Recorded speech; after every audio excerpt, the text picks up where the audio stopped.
sending boxes of medical aid to Ukraine. That's one goal of this relief effort.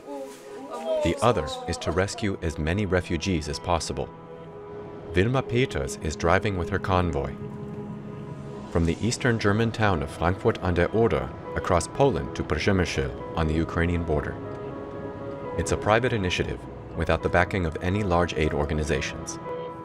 The most satisfying part is getting hugs from all the families, when they're happy and grateful, when they arrive safely.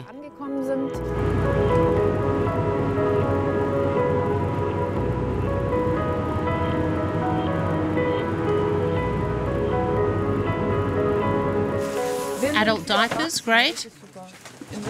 Dressings? It's 9 a.m. in the eastern German town of Frankfurt an der Oder.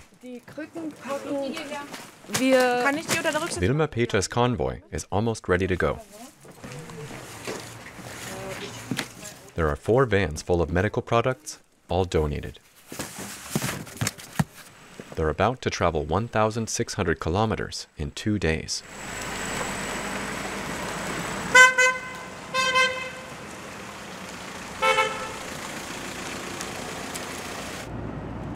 To the Ukrainian border and back again. Wilma is from Munich.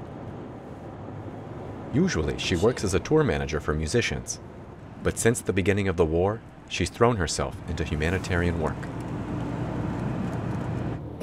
I tend to turn my heart off and my head on. That's the sort of person I am.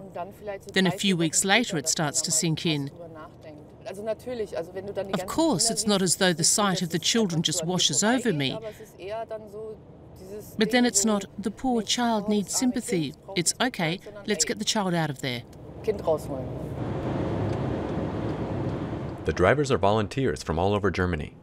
Some of them she's known for a while.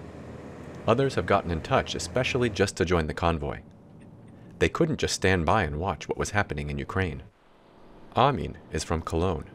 I had actually planned to go away on vacation, to go surfing. But then the situation got to the point where I felt I couldn't just drive somewhere for my own personal enjoyment. And Flo is from Berlin. You have to do something. You have to help however you can. I'm the kind of person who can't walk past someone who's dropped something without stopping to help. This was a similar reflex. I've known Wilma for a long time. When she wrote to me, I knew straight away that I'd go along. This isn't just any old tour. The convoy is approaching a war zone. Ukraine is just a few kilometers away.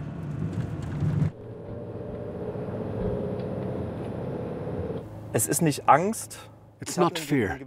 I respect the gravity of the situation. But the impulse to help far outweighs the fear that something could happen. Of course, if something were to hit us now, then we'd have to get away quickly. First, the convoy meets up with Knut Borowski. The Berlin native has taken up residence in a hotel in the Carpathian foothills. He organizes private aid transports. Once a day, he drives across the border into Ukraine. He mostly carries medicines, as well as other medical supplies and equipment. He's in urgent need of the donations from Frankfurt an der Oder. They post on social media why they don't completely trust aid organizations. Tell me, we're not professionals, so why aren't we leaving this to the Red Cross? They have places in Poland where they collect and distribute aid. We go directly to where people are hurting, to the hospitals in Ukraine. So why doesn't the Red Cross do that? No idea. They get lots of money and not much happens. We don't often see them. Knut and his team leave immediately. They take the supplies to the children's hospital in Lviv, western Ukraine. They post a video from the hospital. Hello. Thank you so much.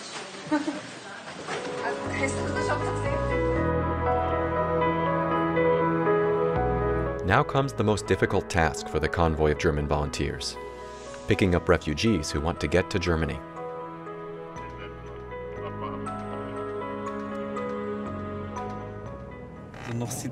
It still looks quiet. Lots of cars and hardly any people. But all the parking spots are taken. Let's see if we can find one. This is the Refugee Reception Center in Przemyśl, a Polish town on the Ukrainian border. The people here are housed in a former shopping center. Filming isn't allowed in the building, but many Ukrainians are outside, getting food and other necessities.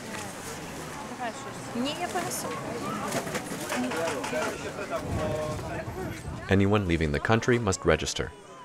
Even drivers picking up refugees have to give their personal details to authorities.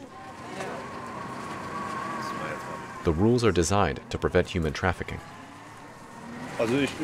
I can do that straight away, for sure.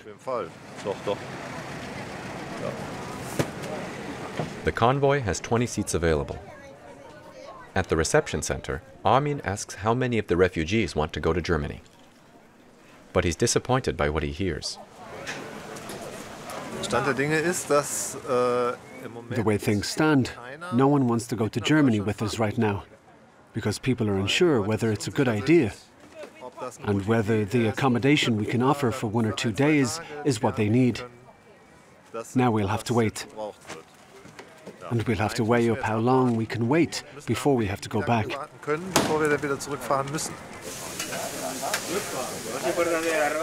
They look around and even try some paella. People from all over Europe have come here to help. There are wheelchairs and phone cards on offer. Almost everything is privately organized. There's no sign of any of the big aid organizations. In between other European cars, a broken-down vehicle belonging to refugees. And across the street, the U.S. Army maneuvers its vehicles. The proximity to the war zone is palpable. Hey, Armin. What's up, Armin? Suddenly, things start to move fast. 5 people have contacted Wilma, and Armin has had success too. Ach, bist du geil. Oh, you're awesome. Yeah, you're awesome. Ja, du bist ja geil. Ach. Armin has 5 too. He'll take them to the lake, then tomorrow to Hanover and Cologne. We have 10. Hallo. The first group has arrived. These women and their children want to get to Berlin. They come from near Kharkiv in eastern Ukraine, a region that's seen especially fierce fighting. They've already traveled more than 2 days by train and bus. The son speaks some English and tells us what they've been through. Slowly and tired, but all is okay.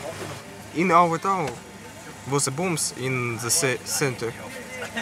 Our house is okay, but it's so scary, and we must leave Ukraine. Good. They're okay for now. Tho has organized accommodation in a small garden house in Berlin. This is a place where people's fates are being decided, like who's going where. It's quite tough. Now let's hope we get there safely. Get in touch just so I know as soon as possible. Have a good trip. It's nice, right? I'm really happy for the boys. Felix has tears in his eyes. It really tugs at your heartstrings.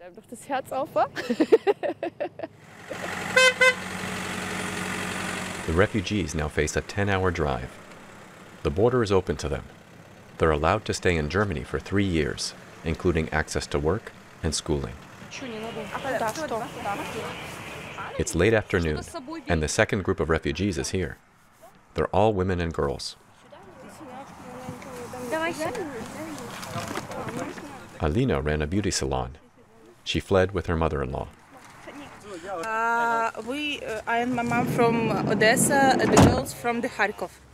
In our place in Odessa, it's everything, you know, it's a war, so it's fine. But a lot of ships in city area, so we're scared.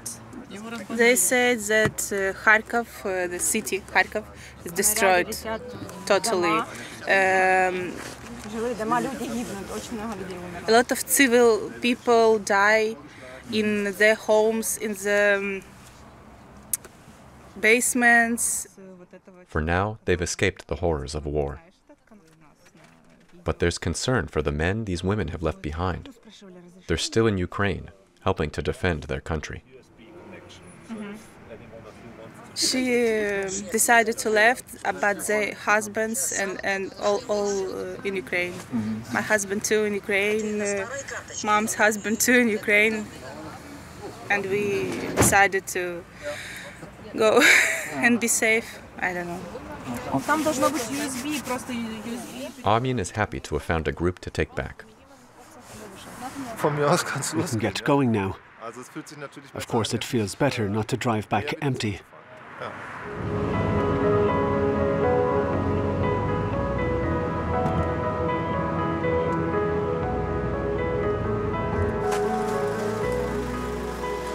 It's 2 in the morning when they arrive in Germany.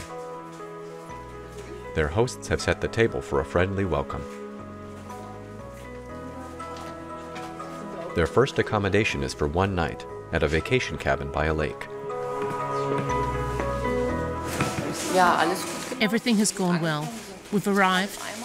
We're utterly exhausted, but I think we're all happy. Now it's time to get some sleep.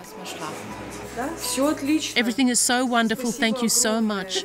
The people are fabulous, so warm. We admire you. Now, I think we need to sleep a little and everything will be fine. Their greatest hope is that they'll soon be able to return to their homes in Ukraine.